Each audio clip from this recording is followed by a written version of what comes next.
Listen to the DJ. Hear what he has to say. Listen to. All right, this is us setting up for Labor Day. We had a wall of bass speakers. Each bass speaker had an 18-inch woofer inside of it, and I believe we had about 8 of those.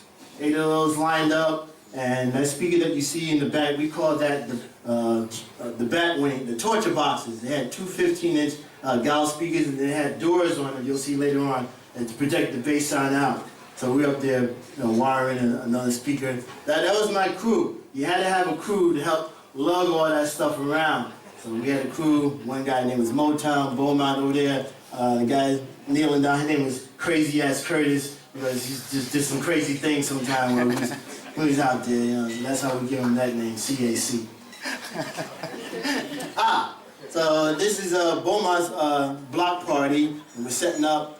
That speaker that you see right there, we call that one Jaws.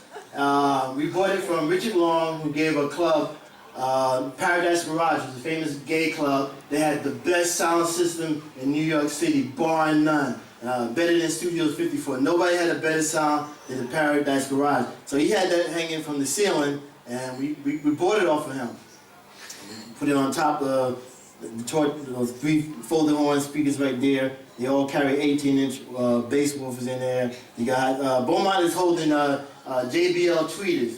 JBL tweeters, when you have a cymbal ride or somebody's playing on a hi-hat on a drum, those things it's like rain falling down, because they were like over your head, and in the crowd, you turn off the bass and you just had those things going, and then you bring the bass back in and the crowd would lose it.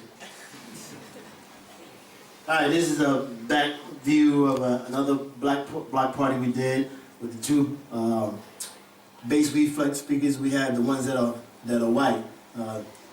Jackson came up with that idea. Let's paint our speakers white. Everybody else's speakers are black. Alright, here's a flyer. I gave a few of these original flyers to my man over there, Mega Mike.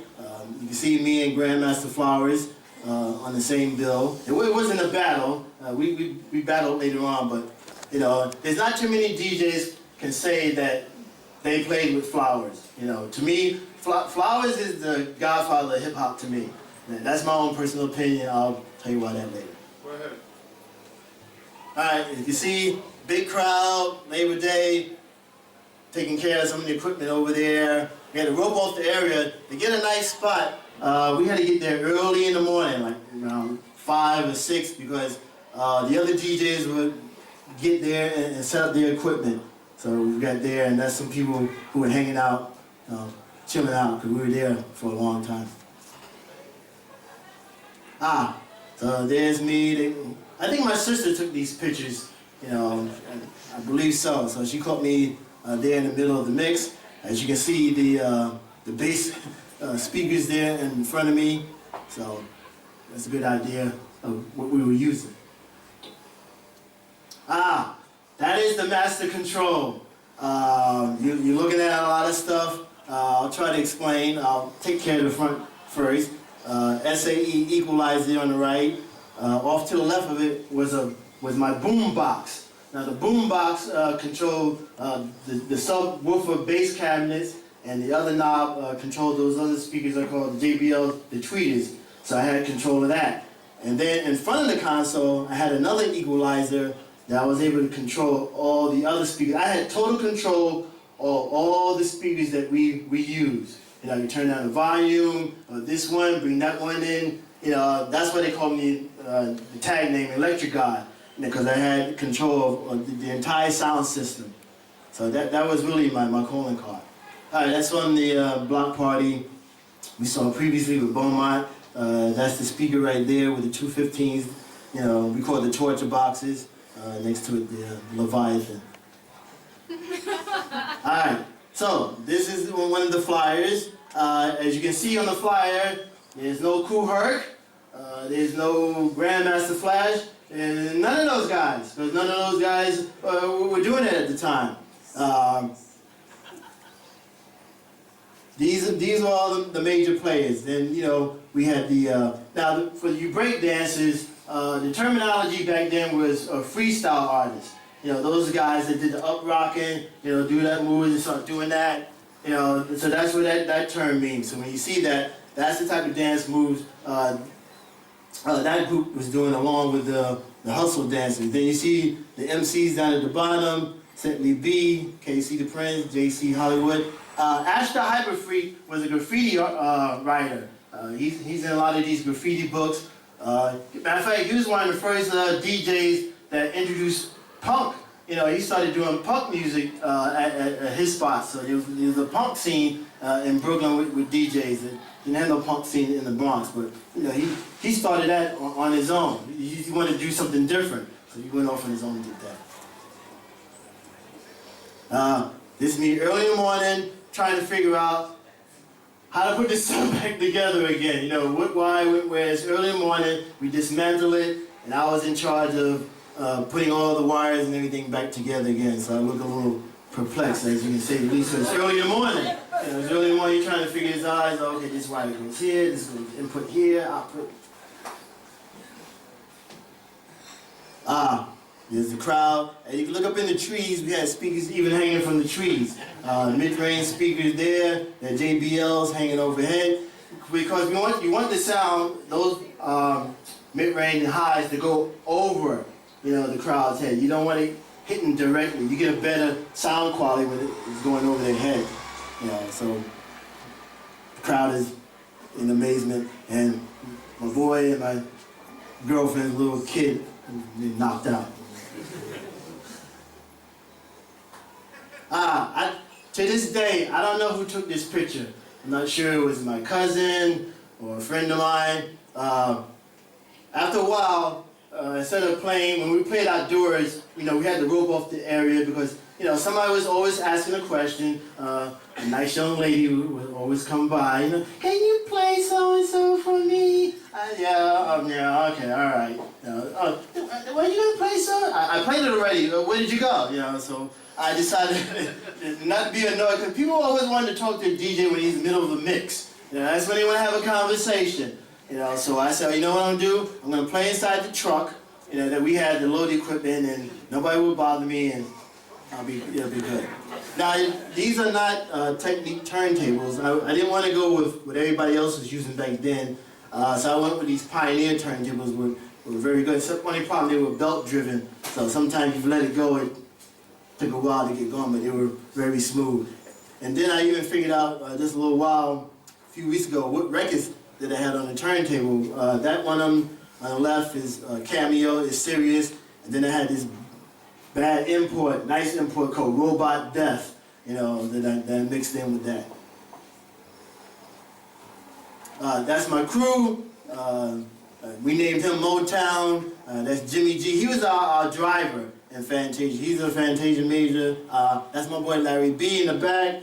Peter George, he helped, carry stuff. So we were battling against this other DJs that night. And I wanted to wear something that would separate us from the other crew. So I said, let's wear these white Tams. And it kind of caught on. It separated us from the other DJs who we annihilated that night. There we go, setting up me just a closer shot. See Larry B's got his hands on the top bass reflex speakers. Those cabinets had two 12-inch woofers inside by Altec Lansing. Alright, this is what I call build a house. That's the frontal view from the block party that we did. And there you go, Jaws, or aka the Leviathan. Leviathan, that speaker is also used for rock concerts. They use that speaker a lot. So that was one setup. Party people. The previous speaker, this was the club where the other shot was people dancing. And so we were setting up we didn't use the doors on the torture boxes, but you can see the 250, that's Jackson, engineer, that's Larry B, on the other side. I don't know who's helping put the radio horn on top of that. Now, I As you can see, that's the plexiglass speaker that I was telling you. There's two of them. This setup that you're seeing right there, that's just one side of it. The other side was set up on the other. And we didn't even use those speakers that evening. We had these other speakers that we bought from Richard Long that you're going to see later on. They were called Berthers. Now, Berthers carry two 18-inch bass woofers inside them. And these things are about the size of a refrigerator and wide. So that was just for show. We didn't even use those. Another block party we did, we set up during the daytime. The previous shot you might have seen was at night. So this is a better view of the other setup you're going to see. Place got speakers you see, piezos, horns. The horns and the mid-range speakers are used for the voice part of the record, so you get nice clarity. Because a lot of DJs had loud systems. They were rough on the ears. Ours was loud. A friend of mine, he said, your sound system sounds so good that if you played Yankee Doodle on it, people would get up and start dancing. So that was a pretty nice compliment. Me scratching my head, okay, what goes where early in the morning. My man Jimmy G helping set up some of the equipment. Okay, so this is the first gig that we did that went kablooey for us. The two premier DJs, Plummer was a phenomenal DJ. Larry D was on there, he helped us get started. He lent us some equipment and everything. But like I said, it was our debut. We're not on fire, thank goodness, because we weren't ready. All right, it's a little fuzzy, but off to the left is one of the Bertha speakers I was telling you about. The other speakers that you saw previously we didn't use. That's me up there. There was a group called Staten Island called the Party Doctors, and after we got done with them, we sent them to the hospital. So, yeah, no match for us. Yeah, my man Crazy Curtis, and then Nathaniel knocked out. You see my 45 collection there in the back. I carried my 45s at first in a suitcase. I had so many cordoned off. Now, that's Cool D. That's the guy that I started out with. He's really from the Bronx, from Brooklyn, but he went up to the Bronx on his own. Like I said, once the other guys like Ben Bada and the rest of them flashed, they got all the notoriety, they shoved him to the side. They didn't acknowledge anything about him, and all of them went to see him play. They followed him when he was going and watch him mix, and that's who they learned from. They learned from him. Matter of fact, he called me up this morning. He said, "Oh man, I heard the mix that you have on YouTube. That was so great." He said, he going global on me. I said, "Well, yeah, it's a good thing because I talk about you." So they said, "Oh, thank you so much." All right, so that's the Labor Day parade.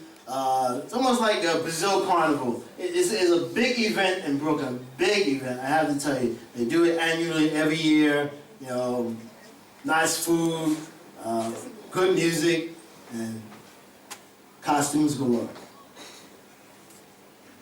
Oh yeah, so the debut at the Labor Day parade, we had covered up the sound system with this big sheet, waiting for the crowd, the place to get packed.